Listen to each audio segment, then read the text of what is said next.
Assalamualaikum warahmatullahi wabarakatuh. Selamat pagi pemirsa, saya Maulana Kejar Sulaiman dalam acara seputar berita untuk mengeluarkan berita yang teraktual, terpercaya yang kami rangkum dalam seputar berita pagi ini.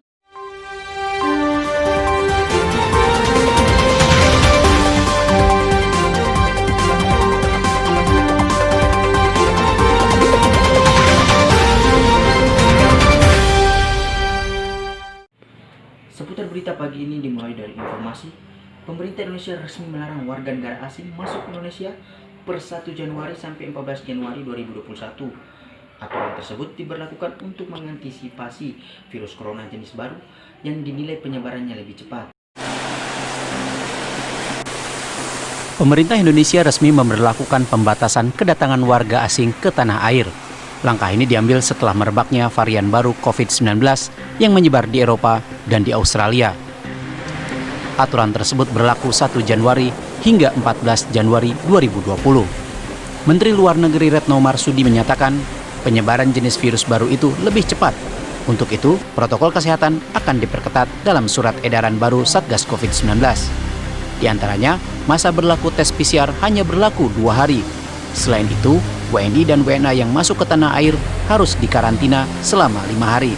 Rapat Kabinet Terbatas tanggal 28 Desember 2020 memutuskan untuk menutup sementara, saya ulangi, untuk menutup sementara dari tanggal 1 sampai 14 Januari 2021 masuknya warga negara asing atau WNA dari semua negara ke Indonesia. Untuk warga negara asing yang tiba di Indonesia pada hari ini sampai tanggal 31 Desember 2020, maka diberlakukan aturan A. Menunjukkan hasil negatif melalui tes RT-PCR di negara asal yang berlaku maksimal 2 kali 24 jam sebelum jam keberangkatan dan dilampirkan pada saat pemeriksaan kesehatan atau e-hack internasional Indonesia. B. Pada saat kedatangan di Indonesia, melakukan pemeriksaan ulang RT-PCR dan apabila menunjukkan hasil negatif, maka WNA melakukan karantina wajib selama 5 hari terhitung sejak tanggal kedatangan. C.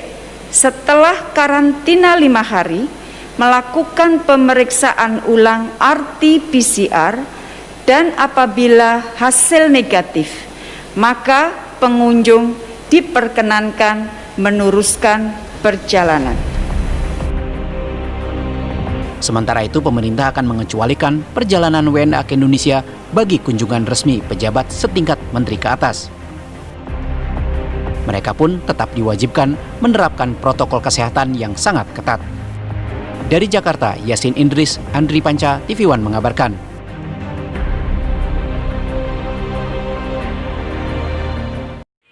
Berita selanjutnya, dalam rapat kerja dengan Menteri Kesehatan, sejumlah fraksi di Komisi 9 DPR mempertanyakan uji klinis vaksin Sinovac.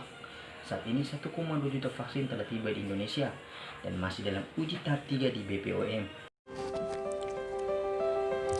Yang terhormat Ketua Menteri Kesehatan Terawan Agus Putranto hadir dalam rapat kerja dengan Komisi 9 DPR RI kemarin membahas mengenai 6 vaksin anti COVID-19. Satgas Pemulihan Ekonomi Nasional.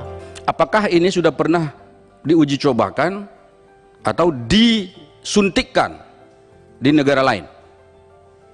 Ini jenis ini loh, vaksin ini. Misalnya katakanlah di Cina. Sudah pernah nggak orang Cina pakai ini? Jangan di kita, mereka dagang ke kita, disuntikkan ke kita. Itu sama dengan jual sepatu. Mereka nggak pakai tapi kita dipakaikan di sini. Ini bukan sepatu, ini nyawa.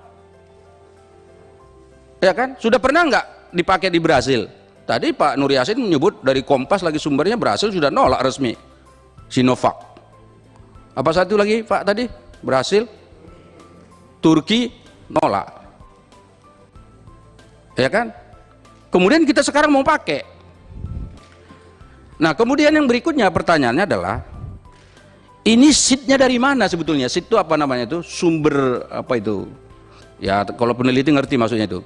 Sumber vaksin itu apa, asalnya dari mana ini dibuat? Apakah orang Cina atau vaksin yang apa, virus yang ada di Cina dilemahkan, atau virus yang ada di Indonesia sudah ketemu di Bandung terus dibawa ke Cina diproduksi jadi vaksin? Ini perlu penjelasan ini.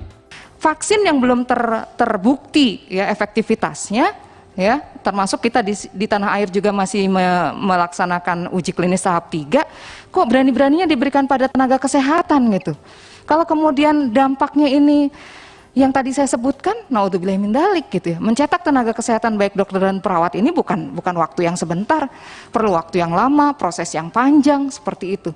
Sehingga hal-hal seperti ini seharusnya bisa dijelaskan oleh pemerintah, begitu ya. Saya seringkali mendapatkan tanggapan sinis dari masyarakat yang apatis. Ya kalau memang belum pasti keamanannya, efektivitasnya, kebermanfaatannya, ya yang bikin keputusan aja duluan yang disuntik gitu. Nanti kalau hasilnya bagus baru rakyat. Sejumlah fraksi mempertanyakan uji klinis vaksin tersebut. Menkes menjelaskan pemerintah menganggarkan biaya sebesar 638 miliar untuk 3 juta vaksin Sinovac yang datang secara 2 tahap. Tahap pertama sebanyak 1,2 juta, lalu 1,8 juta pada tahap berikutnya. 3 juta dosis vaksin tahap awal berdasarkan tahapan ketersediaan telah tiba di Indonesia pada tanggal 6 Desember 2020 sebanyak 1,2 juta dosis. Kita harapkan bisa kita suntikkan nanti bersama-sama setelah 1,8 juta dosis datang menunggu emergency use authorization dari Badan POM. Sesuai rekomendasi ITAGI dan WHO SAGE, apabila ketersediaan vaksin terbatas di awal, maka target sasaran adalah kelompok berisiko. Dalam hal ini tenaga kesehatan beserta tenaga penunjang yang bekerja di fasilitas pelayanan kesehatan. Untuk itu akan dilakukan secara detail seperti rencana pelaksanaan di tabel di atas. Mempertimbangkan kemasan vaksin dalam bentuk single dose vial dan pemberian sebanyak 2 dosis per orang dengan interval pemberian adalah 14 hari, ada jarak dosis pertama ke dosis kedua, maka diperlukan kehati-hatian dan diperlukan terus dilakukan simulasi supaya dapat dikurangi adanya kesalahan atau miss pemberian vaksinasi tersebut. Ini kan pengadaan vaksin belum mendapat emergency use authorization dari Badan POM, jelasnya. Tetapi anehnya, barangnya sudah ada di Indonesia, udah dibeli.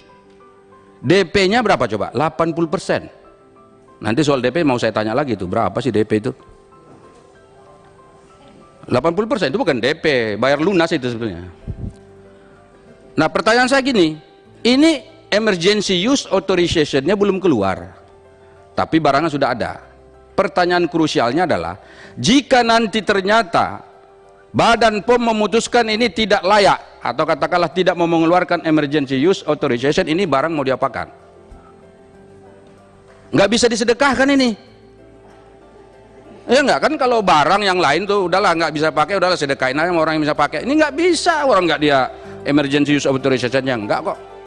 1,2 juta vaksin Sinovac yang tiba di Indonesia 6 Desember lalu sedang dalam evaluasi oleh Badan Pengawas Obat dan Makanan untuk mendapatkan izin penggunaan darurat.